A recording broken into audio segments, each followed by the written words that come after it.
तो चलो बच्चों देखो जी अब हम बात करने वाले हैं, ठीक है, प्रश्न संख्या 1 का दूसरा। ठीक है, तो हम चलते हैं इसमें चेक कर लेते हैं कि इसका हल कैसा है। ठीक है, उसके बाद हम देखते हैं क्या होता है। ठीक है, तो यहां से हम क्या करेंगे, a1 निकालेंगे तो 2 आएगा, a2 निकाल लेंगे। ठीक है, तो इसके आगे 1 है, और सॉरी b1 निकालेंगे तो 1 हो जाएगा, और c1 लिखेंगे तो कितना हो जाएगा, -5 हो जाएगा। ठीक है, अब यहाँ पे देखा जाए तो a2 इजकल टू कितना है, तो 3 है, b2 इजकल टू कितना है, तो 2 है, और c2 इजकल टू कितना है, तो -8 है। माइनस आगे लगा है तो पूरा बोलेंगे -8। ठीक है, अब हम चेक कर लेते हैं हल की। ठीक है, तो a1 बटा a2 इजकल टू b1 बटा b2 इजकल टू c1 बटा c2। ठीक है, अब a1 रखा जाए 2 बटा में कितना, 3। ठीक है, b1 की बात किया जाए 1 है, और b2 का मान कितना है, 2 है। ठीक है, अब यहाँ पे देखिए c1 का मान कितना है, -5 है, और बटा में c2 का मान कितना है, -8 है। ठीक है, सॉल्व करते हैं तो यहाँ से ये कैंसिल हो जाता है। ठीक है, तो ये आता है आपका कि यहीं पे हम कर देते हैं, ये आता है, ये और ये दोनों क्या है, बराबर नहीं है। ठीक है, तो ये भी क्या है, बराबर नहीं है। जब ऐसी कंडीशन आती है, जब बराबर नहीं होते हैं, ठीक है, पहला ही a1 बटा a2 not equal to b1 बटा b2 होता है, तो वहां पे कहते हैं कि अद्वितीय हल है। ठीक है, तो हम लिखेंगे यहाँ पे कि अतः दिया गया रैखिक समीकरण युग्म के अद्वितीय हल है। ठीक है, अब यहाँ पे अद्वितीय हल हो गया, तो कहा गया था कि अद्वितीय हल की स्थिति में आपको क्या करनी है, बर्ज-गुणन विधि से सॉल्व करनी है। ठीक है, तो अब हम आते हैं बर्ज-गुणन विधि का फॉर्मूला के बारे में। ठीक है, तो बर्ज-गुणन विधि का फॉर्मूला देखा जाए तो मतलब ज्यादातर याद नहीं रहता है, तो हम क्या करते हैं, निकालने का तरीका बता देते हैं, आसानी से आप निकाल सकते हो बर्ज-गुणन का सूत्र। ठीक है, तो अगर हम बात करें तो हमारे पास समीकरण जो होता है, ठीक है, हमारे पास जो समीकरण आता है कि मतलब कि रैखिक समीकरण युग्म की बात किया जाए, वो होता है ए एक्स प्लस में बी वन वाई प्लस में सी वन इजकल टू कितना, 0 होता है। ठीक है, तो यहाँ पे बात किया जाए A two X plus B two Y plus में सी टू इजकल टू कितना होता है, 0 होता है। ठीक है, तो चलिए अब हम यहाँ से बात करते हैं कि अगर हमें x के बारे में पता करना है, ठीक है, x के, ठीक है, तो x वाले को क्या कर लेंगे हम लोग, x वाले को यहाँ से पूरा ढक लेंगे। ठीक है, x वाले से को हम क्या करेंगे, पूरा ढक लेंगे। ठीक है, तो हमारे पास बचेगा b1 b2 c1 c2। ठीक है, तो हम यहाँ पे लिख देंगे b1 b2 c1 c2, और इसे एक मोड में बंद कर देंगे, जो आपको 12th में पढ़ने को मिलेगा। ठीक है, बराबर बात किया जाए y का जब हम लिखेंगे, ठीक है, तो y वाले को ढक लेंगे। अब हमारे पास c1 और c2 बच रहा है, c1 c2, और इधर से बात किया जाए a1 a2 a1 a1 a2, और इसको एक मोड में बंद कर देंगे। ठीक है, चलो जी अब एक और काम करेंगे, एक बटा करेंगे। ठीक है, c1 के लिए, c के लिए, तो c वाले को ढक देंगे a1 बटा a1 a2 a1 a1 a2, और यहां से b1 b2 b1 b2, और इसको भी पैक कर देंगे। ठीक है, अब हम देखेंगे यहाँ पे, अब हम यहाँ पे देखेंगे, ठीक है, कि अब इसको हम सॉल्व करेंगे तो ये आगे आएगा आपका x।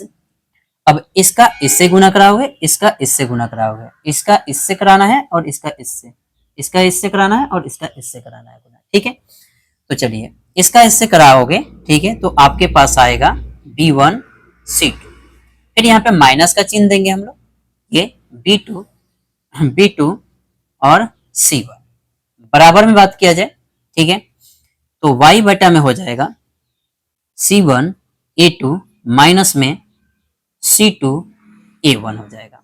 ठीक है, बराबर में एक बटा करो, ठीक है, तो ये a1 b2 माइनस में a2 b1 हो जाएगा। ठीक है, तो यही आपका जो फॉर्मूला हुआ वो ब्रज गुणन का फॉर्मूला हुआ। ठीक है, तो हमने रैखिक समीकरण युग्म से जो सामान्य सूत्र होता है उससे हमने क्या किया, ब्रज गुणन का फॉर्मूला निकाल लिया। और इस ब्रज गुणन के फॉर्मूले पे हम क्या करेंगे, इस सवाल को सॉल्व करेंगे। ठीक है, तो चलिए अब यहाँ पे देखते हैं। देखो जी, सॉल्व कैसे किया जाता है कि एक बार बात किया जाए, एक बार इसका और इसका लेते हैं, y के लिए इसका और इसका लेते हैं। निकालने के लिए हम क्या करेंगे, x लिखेंगे और बटा में लिखेंगे b1 c2 माइनस में b2 c1, ये वाला लिख लेंगे। ठीक है, 1 बटा a1 b2 minus a2 b1। ठीक है, तो इस प्रकार से हमने लिख लिया। किसके लिए, तो अगर x निकालना है हमें। ठीक है, तो x निकालना है तो चलिए अब लिखते हैं हम लोग, x बटा b1 देखते हैं हम, तो b1 कितना है, 1 है तो 1। c2 देखें हम तो c2 कितना है, -8, तो यहाँ पे -8 हो जाएगा। फिर माइनस का चिन्ह देंगे इसके लिए, और b2 की मान, तो b2 कितना है, 2 है तो 2 लिखेंगे, इंटू c1 कितना है, तो c1 आपके -5 है, ये लिख दिया। ठीक है, आगे बढ़े तो 1 बटा के a1 की मान देखा जाए, a1 कितना है, 2 है तो यहाँ पे 2 लिखेंगे, गुना b2 कितना है, तो b2 भी कितना है, 2 है।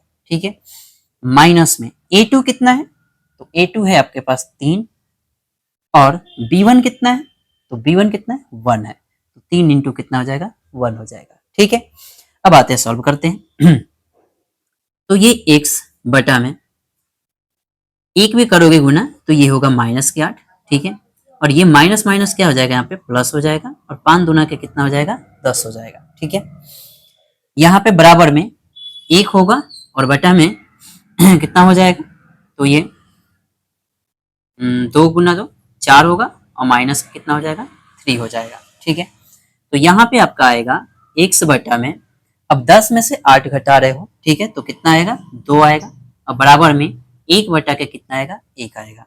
अब इसका इससे गुना कराओगे तो आपके पास x आएगा, और इसका इससे कराओगे तो 2 आएगा, यानी कि x बराबर आपका कितना आ गया, 2 आ गया। x बराबर कितना आ गया आपके पास, 2 आ गया। ठीक है, तो इसी प्रकार से हम क्या करते हैं, यहाँ पे y के लिए देखते हैं। ठीक है, तो y के लिए अगर मान निकालना हो तो सबसे पहले y वाला लिखेंगे। ठीक है, y बटा c1 a2 माइनस में c2 a1। ठीक है, और बराबर में ये लिखेंगे 1 बटा a1 b2 माइनस में a2 b1 लिखेंगे। ठीक है, चलिए जी। तो अब हम क्या कर लें, मान रख लें। ठीक है, तो यहाँ पे y बटा c1 का मान देखा जाए तो c1 का मान कितना है, -5 है, यहाँ पे -5 लिख लिया, गुना a2 का मान देखा जाए तो a2 का मान जो है यहाँ पे, a2 का मान यहाँ पे 3 है। ठीक है, तो गुना में कितना हो जाएगा, 3, माइनस c2 का मान कितना है, तो c2 का मान -8 है, तो यहाँ पे कितना हो गया, -8 है, और गुना में a1 का मान कितना है, तो a1 का मान 2 है तो 2 हो गया। ठीक है, चलिए जी, बराबर का चिन्ह देंगे। ठीक है, 1 बटा a1 खोजेंगे, a1 कितना है, 2 है तो 2 गुना b2 खोजा जाए, b2 2 है। ठीक है, माइनस a2 कितना है, तो a2 3 है। ठीक है, तो ये 3 लिख दिया, गुना में b1 कितना है, तो b1 1 है तो गुना में 1 लिख दिया। ठीक है, अब इसको सॉल्व करते हैं, y बटा, ठीक है, 5 तिया के 15, तो माइनस का कितना हो गया, 15 हो गया, माइनस माइनस क्या हो जाएगा, प्लस हो जाएगा, तो 8 दूना के 16 हो जाएगा। ठीक है, अब यहाँ पे बराबर का चिन्ह, 1 बटा के 2 दूना के कितना, 4, और माइनस में कितना, 3 हो जाएगा। ठीक है, तो अब यहाँ पे निकालोगे y बटा के, 16 में से 15 घटाओगे तो 1 आएगा, तो यहाँ पे 1 आएगा प्लस में, और 1 बटा क्या होगा, 1 होगा। अब y में गुना कर लोगे तो y आएगा, अब 1 में 1 से गुना करोगे तो 1 आएगा, तो y बराबर कितना आ जाएगा आपका, 1 आ जाएगा। ठीक है, तो इस प्रकार से हम क्या कर सकते हैं, बीजगुणन विधि से सॉल्व कर सकते हैं, जब हमारा हल क्या हो, अद्वितीय हो। ठीक है, चलिए जी।